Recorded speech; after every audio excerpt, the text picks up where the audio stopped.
But in space, cells grow in 3 dimensions in the shape of spheroids. Similarly, cancer tumors are formed in our bodies. This helped us understand tumor behavior. In this mission, a company called SpaceHab collaborated with NASA, with the help of which universities, companies, and government agencies all over the world could conduct their research in space without going to space themselves. It meant that these astronauts were doing experiments on their behalf.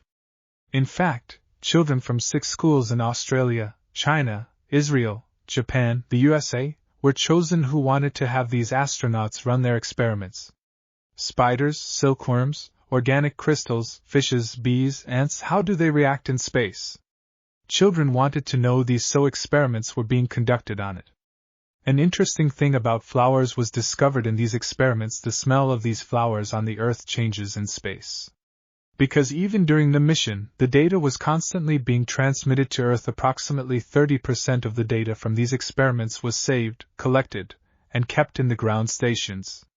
Some videos of the successful experiments were recorded, which were then sent back to the children, like the ones about ants and crystals. However, there were more than 40 experiments from which we were not able to retrieve any data due to this incident. By the way, while talking about data, I would like to tell you that data has become very important today. Whenever you go to a website or watch a video online, you leave your digital footprint behind. Your data is used for many different things and to track you online. However, an interesting thing here is that there was a live group of roundworms which survived this disaster with minor heat damage, because they were kept in aluminum canisters. After the disaster, the broken pieces of the spaceship were recovered. Among them were 5 to 6 cans in whose petri dishes these roundworms were still alive. The missions later on, like in 2011, the second last mission of the STS program, Space Shuttle Endeavour, some descendants of these roundworms were sent on that mission. But now let's come to the biggest question of this video. What was the reason behind this incident? Did the pilot make a mistake? Or did some other crew member make some hasty decisions? Was it the fault of an astronaut? The truth is that these were not the reason. None of the 7 astronauts in Columbia made any mistake. And even 3 to 4 minutes before the accident, none of them had any idea about what was going to happen. Watch this video recording. This is from a few minutes before the accident. The astronauts were laughing and joking.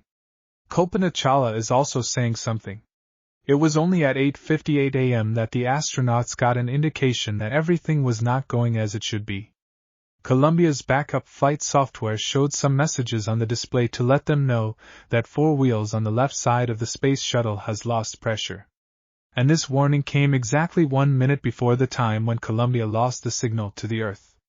The Capcom on the ground was trying to communicate about this. Now, how would it feel if I said that although the astronauts had no information about this, some people in NASA knew about this problem? Not just a couple of hours before the accident, but 16 days before. They knew this when the shuttle was launched. The thing is that after 81 seconds of Columbia's launch, a small piece of foam separated from the shuttle and collided with the left wing. This foam was used to connect Columbia's external tank to the main shuttle. It was not a big piece.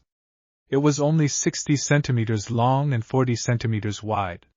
It weighed only 750 grams. But it hit the left wing with so much velocity that the velocity is estimated to have been between 700 to 900 kilometers per hour. 2 to 3 days after this incident, some NASA engineers asked STS program manager Ron D. Ditmore to take pictures to examine the damage that was caused to the space shuttle. They could have used their American spy satellites. But the engineers said that the chief refused this request. This is why, when this was later found out after the incident, in April 2003, he resigned from his position, acknowledging his mistake. In 2008, the book by space journalists Michael Cabbage and William Hardwood, ComCheck, stated that the Department of Defense was ready to use its spy cameras, but the officials refused.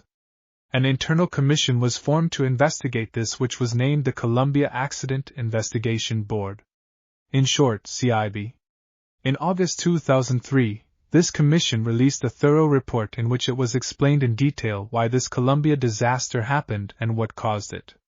This report mentioned NASA's negligence again.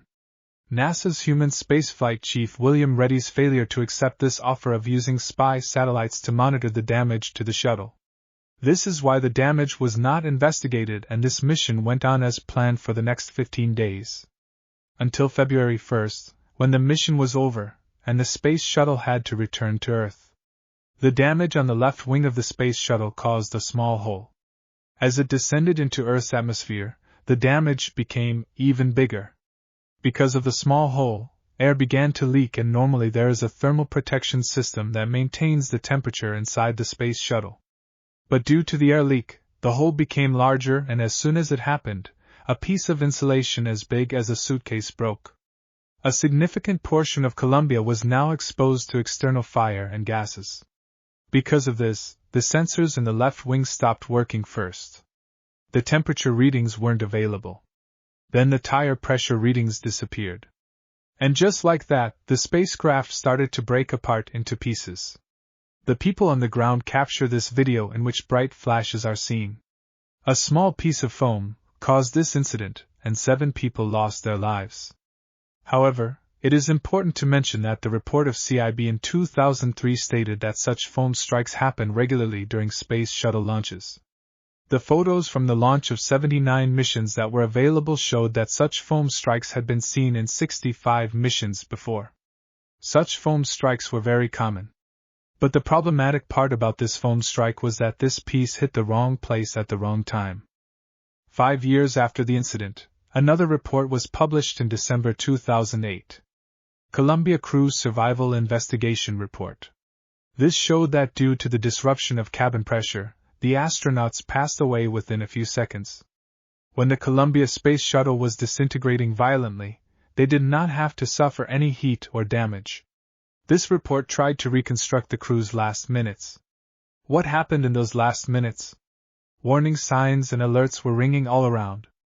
There were problems with tire pressure and landing gear. This report also stated that even if the cabin had better equipment, the astronauts could not have been saved. The breakup of the crew module and the crew's subsequent exposure to hypersonic entry conditions was not survivable by any currently existing capability. After this incident, NASA stopped this space shuttle program for 2.5 years. And most importantly, the design of the foam ramp was also changed. The design was changed so that an incident like this would not happen again. And thankfully, till now, even 20 years later, such an incident was not repeated. The Space Shuttle program was continued until the International Space Station was functional. In July 2011, when it was finally wrapped up, 135 missions were carried out under this program, and it had run for 30 years. In these 30 years, 14 astronauts lost their lives in unfortunate accidents. And one of them was Kalpana Chawla. India lost its pride. But Kalpana Chawla's impact is seen in the lives of millions, directly or indirectly. Kalpana was so passionate about science education that she wanted every girl in India to get such an education. This is why she convinced NASA that at her secondary school in Kurnool, Tagore Bal Niketan Senior Secondary School, the students from there could participate in NASA's Summer Space Experience program. Since 1998, every year, the school sent 2 girls to Houston, America, for the Foundation for International Space Education's United Space School. And Kalpana Chawla used to invite these girls to her home for dinner. NASA paid tributes to Kalpana Chawla and other crew members in the last few years. Like NASA's landing on Mars, that place was called Columbia Memorial Station. And there are many asteroids between Mars and Jupiter that were named after these crew members. This is why today, somewhere far away in our solar system, an asteroid is orbiting the Sun, whose name is 51826 Kalpana Chawla. Thank you very much.